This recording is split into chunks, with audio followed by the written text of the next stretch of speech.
Hi everybody, I'm Bill Sanders and this is Watch Art Sci, the art and science of watch collection.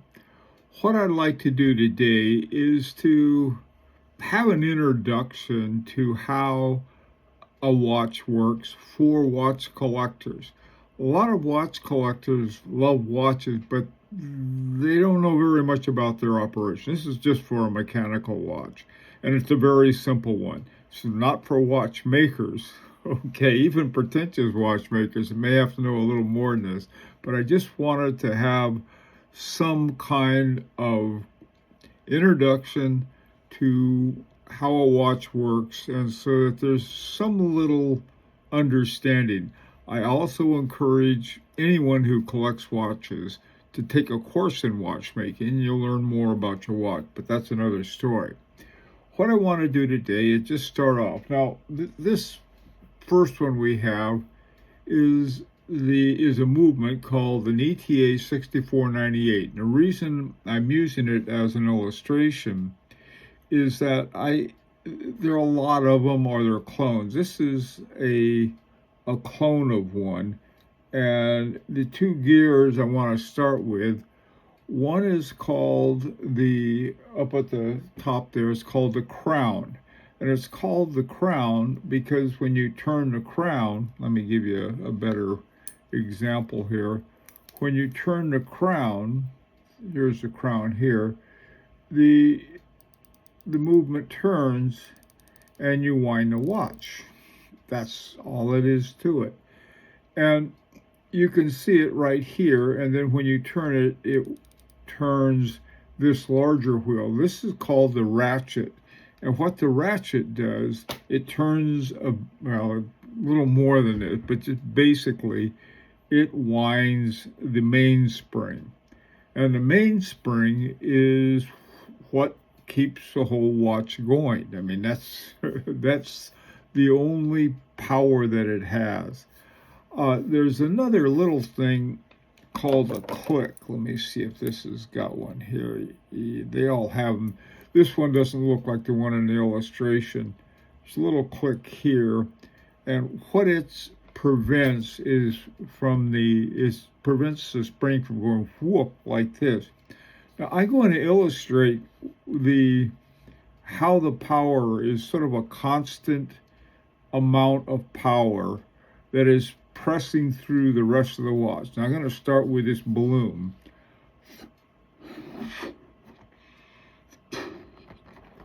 And when you wind a watch, it's like filling a balloon. And when you release the air from it, you do it very slowly. Or if you do it all at once, it sort of goes nuts. And it just comes down. Now this is what's going on. Think of the mainspring unwinding like the balloon releasing the pressure, and that's pretty much the power behind a working watch. The click keeps it from from doing this. I'll show you exactly what the click does.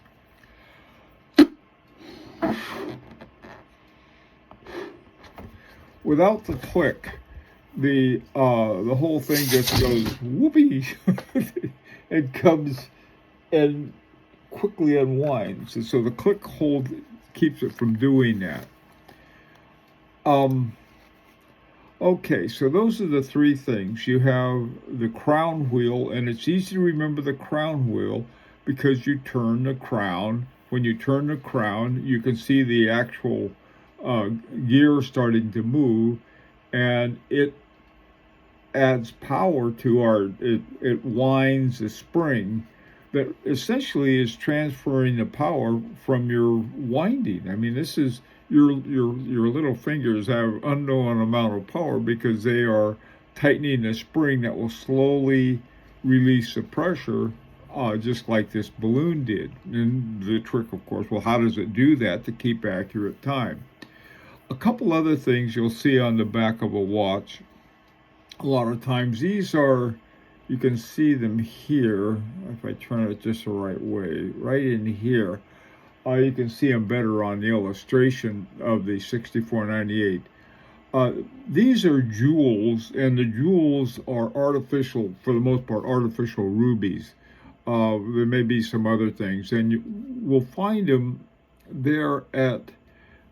They move the friction from moving parts, primarily when a watch is working. There are all kinds of these guys moving around, and they have some pivot. They have a little shaft going down, and they rest on one of the jewels. And the reason for that is to reduce friction, and also not to drill a hole through the base of the watch by the turning of the gears. Okay, now the next part is what's called the going train. Now, I usually refer to it as the wheel train or the gear train. And what it is, you start at the top where you wind the crown. You can see that on the far left. You wind the crown, and there's the crown, and that's the stem that goes into the watch. Right here, we have a movement, and there's a stem, and it goes in and winds the watch. Here's another view of it too. This is the stem. By the way, these are long stems, and you might wonder, why do I have these long stems? Well, they have to be cut back to the size of the case. I'll do that when I put it in, if I ever get around to it, put it into the case. Okay, so in looking at this, so you have the mainspring, and it's in this barrel, and it moves, and as it unwinds, it turns the barrel, which turns a gear. And what happens is that here you have a bigger gear, and it will turns a smaller gear like this. Okay, now what happens, look at all the number of teeth on this gear, and this gear only has 6 teeth. Well, this one, what'll happen, even though this one is moving slowly, this one is going to have to move pretty fast to keep up with it, because it only has 6, and this has got looks like about 30 teeth to it. And so as this one turns faster, and that's the whole purpose of gearing. And what the gear train does is that the pressure from the pressure from the coming out is always tension, as long as the spring is not fully unwound. Remember what a spring is trying to do. It's all coiled up, and it's trying to get back to its natural shape, which is sort of an S-shape thing. And the wheel train is that pressure, or the going train, the pressure or tension goes right down the train. Now, at the bottom there, you see something that's called the cannon pinion. And you see the hour and the minute hands are coming together. Now, what's going on here is that you usually have the hour hand, and then on top of that is the minute hand. I don't know if you can see it or not. Probably not. Let me see if I can put it with the balloon in the background, if you can see it a little better. You can barely see it. Well, there's this little thing, that's the little yellow part on the cannon pinion that I have there, is where the minute hand goes. And so essentially what you have is that you have a fatter one down here, and then you have the skinnier one at the top. And on here, what I've done here, I have the I guess the eye of the hour hand is wider than the one of the minute hand. And so what I can do is put a minute hand right on top of this. Let me illustrate how to do that. This will take a second. I'll have to get my trusty loupe on. I use a loupe that goes over my glasses. And the tools that I'm going to use for that are pretty simple. There's set of tweezers, and with the tweezers I'll pick up the minute hand and put it on top of the cannon pinion. And this is a hand setter, and I'll push it in with a hand setter. I have a little more elaborate hand setter that I can, if I set it down here and get it just right, I can just push it down like that. So, be back in a minute. Okay, what I did is that I just put the loop of the minute hand over the top of the cannon pinion on the yellow part here, and then using my hand setter, I just pushed it down into there. Nothing fancy about that. Okay, so let's take a look at the some more of this, what's going on. Now, remember, the going train is under pressure all the time. This is just like the constant pressure that's coming out of this deflating balloon, okay? You got constant pressure coming out of the mainspring, and it goes all the way down the going train or the wheel train or the gear train, whatever you want to call it. Okay, now then, it stops at the point where it's called the escape wheel. So the escape wheel, there's still tension going on. Here you got the escape wheel, and then you've got in the middle here, you have a little gear, and this is pushing against that gear. So this thing is locked, and when it comes unlocked, it moves one, and then moves another, and moves another. And the way it does that through this mechanism that is a locking and unlocking mechanism. So when we take a look at this, this is the mechanism that's used. The balance wheel, the hairspring, the pallet fork, and then there are these two little red, they're actually rubies. They're artificial rubies, but they're rubies that they have at the tip, the pallets, at the tip of the pallet fork. They're called pallet jewels. And so when this guy turns, is turning, the fork goes like this, and then it locks it, and then it goes like this, and it gets to go each time the fork turns one way or the other.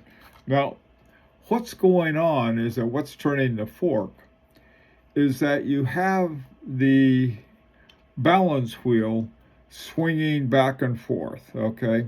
Think of a single spoke of the wheel, okay, any one of these, and you can think of it as a pendulum, okay? The old watches, originally the clocks were done with pendulums, but that wasn't a very practical way to make a watch.